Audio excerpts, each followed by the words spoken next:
అందరికీ మరణాత. ప్రభు అయిన యేసుక్రీస్తు నామములో మీ ಎಲ್ಲರಿಗೂ మా శుభములు తెలియజేయుచున్నాము. జీవాహారము అనే అనుదిన కార్యక్రమానికి ప్రేమతో మిమ్మల్ని ఆహ్వానించుచున్నాము. ఈరోజు వాక్యాన్ని బైబిల్ గ్రంథము నుంచి మనం ధ్యానించుకుందాం. రోమీలకు రాసిన పత్రిక 5వ అధ్యాయము 8వ వచనం. అయితే దేవుడు మన ఎడల తన ప్రేమను వెల్లడిపరచుచున్నాడు. ఎట్లనగా మనం ఇంకనూ పాపులమై ఉండగానే క్రీస్తు మన కొరకు చనిపోయెను. దేవుడు ఈ లోకాన్ని ఎంతగానో ప్రేమించి ఉన్నాడు. అందుకే మానవుడిగా ఈ లోకానికి దిగి వచ్చి ఉన్నారు. మనము రక్తమాంసములు కలిగి ఉన్నామని ఆయన కూడా మన నిమిత్తమై రక్తమాంసములు కలిగి ఈ లోకానికి వచ్చి ఉన్నారు. పాపము వలన వచ్చు జీతము మరణము అని వాక్యం సెలవిస్తుంది. మనం ఇంకను పాపులమై ఉండగా యేసుక్రీస్తు ప్రభువారు మన నిమిత్తమై కలువరి సిలువలో మరణించి ఉన్నారు. ఆయన పరిశుద్ధ రక్తాన్ని, ఆయన యవన రక్తాన్ని చివరి రక్తపు బొట్టు వరకు మన నిమిత్తమై కార్చి ఉన్నాడు. మనము ఇంకను పాపములో ఉన్నప్పుడు, అనగా చీకటి అనే పాపము, బంధకము అనే పాపము, అపవాది కట్లు, ఇవన్నీ కూడా పాపము అని వాక్యం సెలవిస్తుంది. మనం ఇంకను పాపములో ఉన్నప్పుడే క్రీస్తు మన నిమిత్తమై మరణించి ఉన్నాడు.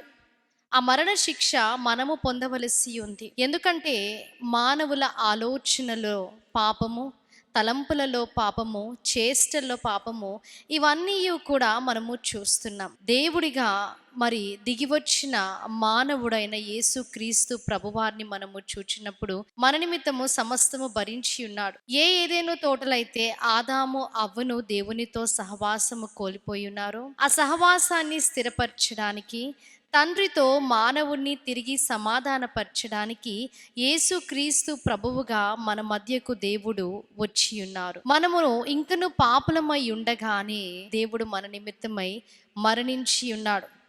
ఈ లోకములో మనం ఉన్నప్పుడు, ఆయనకి దూరముగా మనము జీవిస్తున్నప్పుడు, ఆయనను మనము సొంత రక్షకునిగా అంగీకరించక పూర్వమే క్రీస్తు పాపుల నిమిత్తమై ఆ కలువరి సిలువలో మరణించి ఉన్నాడు. పాపులను పరిశుద్ధులుగా మార్చడానికి పరిశుద్ధుడు పాపి అయి ఉన్నాడు.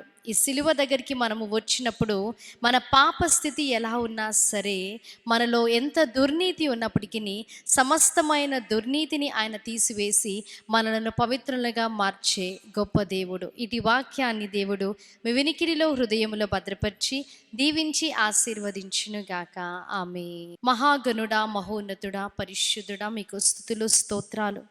అవును తండ్రి, చీకటి అనే పాపము, బంధకాలనే పాపము, బానిసత్వం అనే పాపము, కట్లనే పాపము, అపవాది చేత మేము ఉన్నప్పుడే తండ్రి మా నిమిత్తమై మరణించిన గొప్ప దేవా, మీకు స్తుతులు, స్తోత్రాలు.